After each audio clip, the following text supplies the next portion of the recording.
Bueno, el siguiente proyecto nos va a narrar lo que es la infancia en Panamá Viejo, salud y nutrición de los niños a través de las épocas prehispánica y colonial. Esto es a cargo de la arqueóloga Verónica Pache.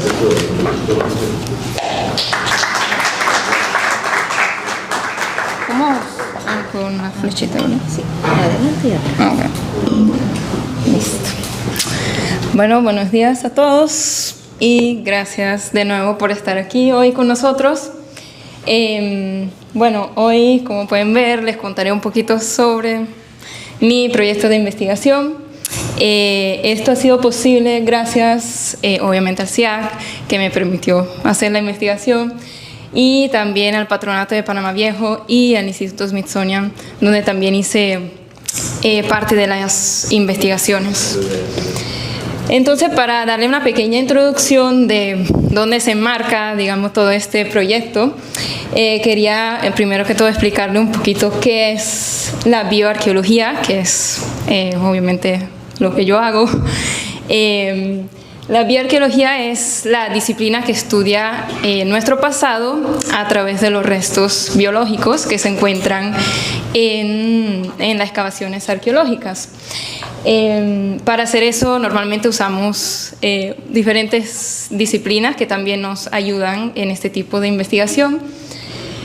Y en especial para mí, mi interés principal y mi enfoque principal es sobre el estudio de los niños en el pasado y que es básicamente lo que se conoce como bioarqueología de la infancia.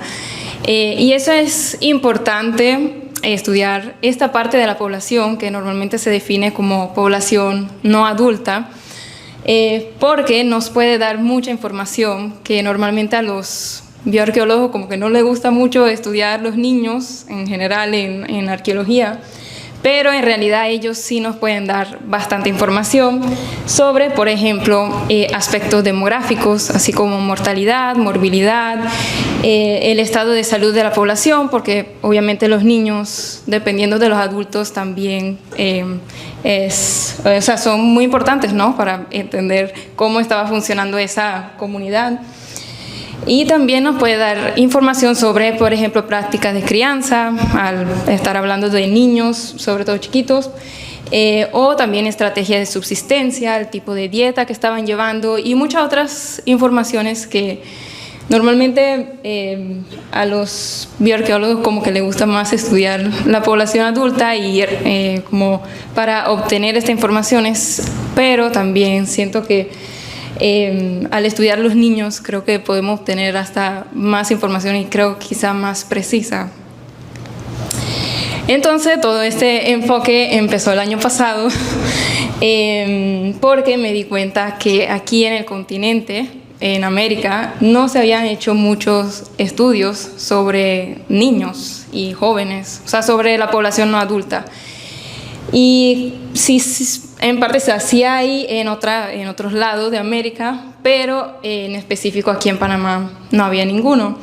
Entonces fue por eso que el año pasado yo empecé un proyecto, otra residencia de investigación con el CIAC, donde hice un análisis sobre los niños de 3 sitios prehispánicos del área central de Panamá.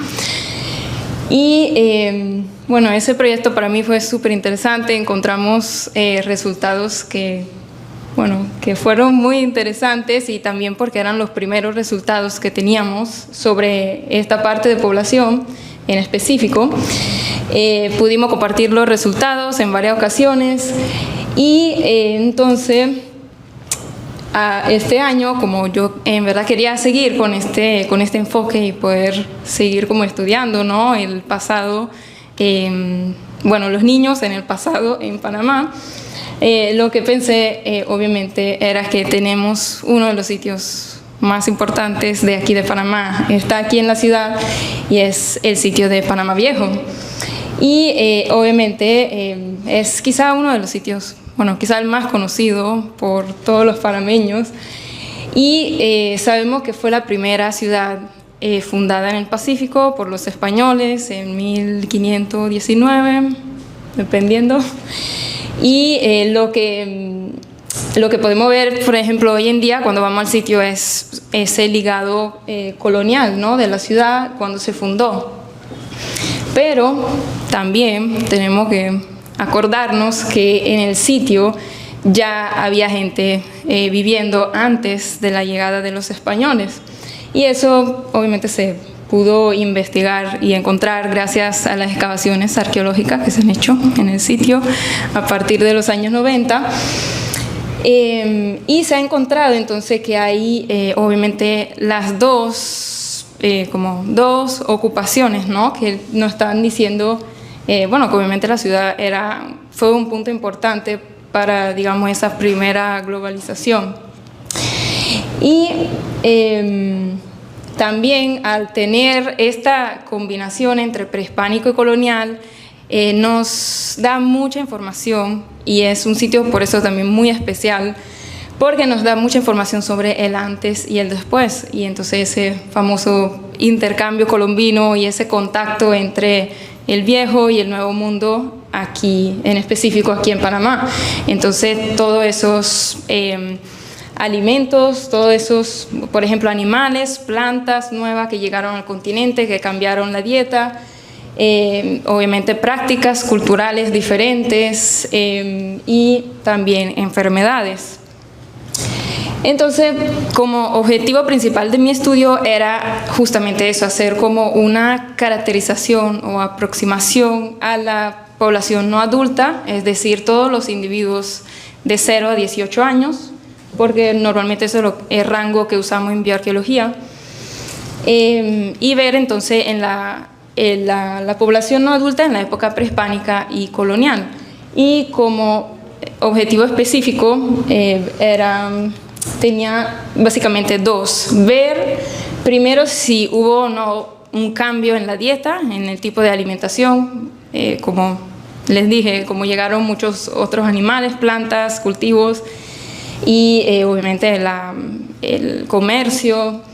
Entonces ver cómo eso había afectado también a los niños, y también, bueno, niños y jóvenes, y también ver si ese contacto y después colonización también afectó en el estado de salud de la población, es decir, si en verdad podemos ver esa gran diferencia entre, por ejemplo, prevalencia de enfermedades. Sabemos que los españoles trajeron enfermedades que aquí no existían, y eso en las crónicas se cuenta mucho de que eso hizo que la población casi desapareciera.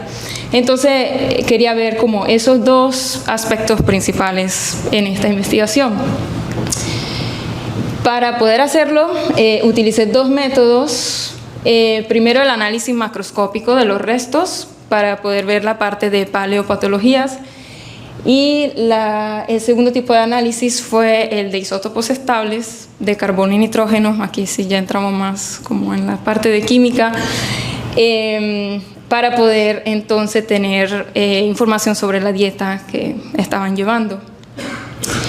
Para el primer tipo de análisis, lo que hacemos en bioarqueología es ver y observar si hay estos normalmente 4 marcadores de estrés no específicos, se llaman, porque no está diciendo, o sea, no podemos saber de qué se murió esa persona o de qué enfermedad tenía en específico, pero si tiene alguno de estos marcadores, sí nos está dando una idea de que algo estaba pasando, y que estaba pasando o que había pasado por un periodo de estrés significativo, como una enfermedad o desnutrición.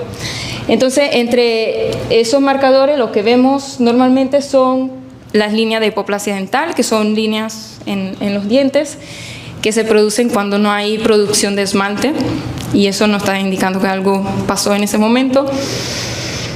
La cribra orbitaria, la hiperostosis porótica, que son lesiones que se pueden ver en el cráneo, y reacciones periósticas, que son lesiones que podemos ver en los huesos cuando el hueso se remodela y se forma hueso nuevo, que obviamente no debería estar ahí. Algo estaba pasando, como algún tipo de infección o trauma.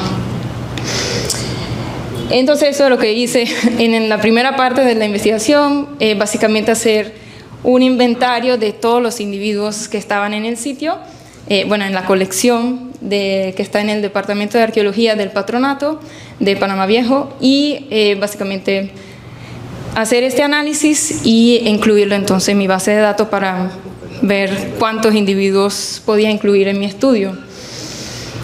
Para el segundo tipo de análisis, básicamente funciona muy brevemente que todo lo que nosotros ingerimos o tomamos también está compuesto por elementos químicos, entre ellos el carbono y el nitrógeno se pueden encontrar en más cantidad, y cuando nosotros lo comemos, esos elementos se incorporan en nuestros tejidos y en nuestros huesos. Entonces, cuando queremos hacer este tipo de análisis, lo que hacemos es extraer el colágeno, que es donde está la proteína y donde están estos carbono y nitrógeno. Lo que hacemos es extraer el colágeno de los huesos y entonces poder tener esos valores de carbono y nitrógeno. Y una vez que tengamos esos valores, lo que hacemos es crear gráficos como estos que nos indican más o menos dónde podemos, qué tipo de dieta estaba llevando ese individuo en específico.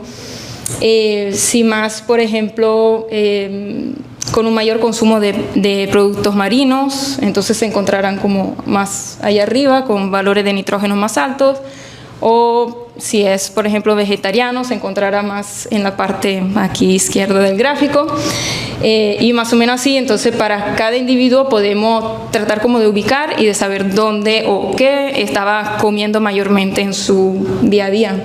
Obviamente no vamos a poder saber en específico qué estaba comiendo, pero sí una idea de lo que estaba consumiendo mayormente. Por ejemplo, en el caso de Panamá, en el caso de América, las plantas C4 serían, por ejemplo, el maíz, que entonces para nosotros en arqueología es muy importante tener esa referencia, ¿no? Y entonces, para poder hacer el estudio, como les dije, lo que hice fue analizar la muestra de Panamá Viejo. De estos, solo estaba buscando individuos de 0 a 18 años. Los encontré en algunos de los contextos coloniales de excavación y también prehispánicos. Entre ellos, por ejemplo, en los contextos coloniales, pude encontrar algunos individuos en las excavaciones que se hicieron en el área sur de la plaza, que está fechado más o menos en el primer periodo de contacto, que se cree que ese era el lugar como de la primera catedral o de la primera iglesia que se construyó cuando llegaron los españoles. También encontré restos, obviamente, en la catedral, porque era el lugar utilizado para inhumaciones durante el periodo colonial. También pude encontrar algunos restos en las excavaciones del Hospital San Juan de Dios y el convento de las monjas. En cambio, para el periodo prehispánico tenemos restos de las excavaciones de la Plaza Mayor, que es una de las más importantes quizás de este periodo, y también de la parte más arriba, lo que hoy es, por ejemplo, el centro de visitantes, que se han hecho excavaciones en Parque Morelos y, el centro de visitantes, donde también se encontraron restos de niños y jóvenes enterrados o en urna también en este periodo. Entonces, para ya entrar un poquito en los resultados de la investigación, lo que encontré fue que hay un total de 94 individuos no adultos en general en toda la muestra, en toda la colección de Panamá Viejo, que me parece un buen número. De estos pude incluir 75 en mi estudio, porque obviamente no todos estaban en buenas condiciones o bien preservados, o también algunos no pude estimar la edad, entonces ya eso los tuve que eliminar. Y de estos 75 pude hacer el análisis isotópico en 34 de ellos. También para esto se necesita tener hueso como en buena condición para poder hacer este tipo de análisis. En cuanto a la distribución de la muestra, lo que encontré, de esos 75, 27 son del periodo prehispánico y 48 del periodo colonial. Y lo que más me llamó la atención fue que para el periodo prehispánico encontré que el 75% de la muestra está representado por niños menores de 5 años, mientras para el periodo colonial lo que vemos aquí es casi un patrón inverso, con niños, o sea, con el porcentaje más alto de niños mayores a 5 años. Creo que eso está asociado como a las prácticas de enterramiento o prácticas funerarias de las dos épocas, pero también puede ser que en el cementerio colonial haya un área reservada solamente a niños, que era como una costumbre cristiana y que quizás no la hemos encontrado todavía. Entonces eso puede ser que haya como hecho esta diferencia en los resultados. En cuanto a paleopatologías y a las prevalencias de marcadores que les comenté antes para saber si tenían o no algún tipo de enfermedad o algún tipo de estrés, lo que encontré fue un porcentaje muy similar en individuos afectados en la muestra, con más o menos 20% para los dos periodos. Y bueno, de todos los marcadores, no encontré ninguna diferencia significativa entre los dos periodos, lo que nos estaría indicando que estaban igualmente afectados antes y después. Y en realidad un 20% no se considera como un porcentaje muy alto, digamos, de individuos afectados.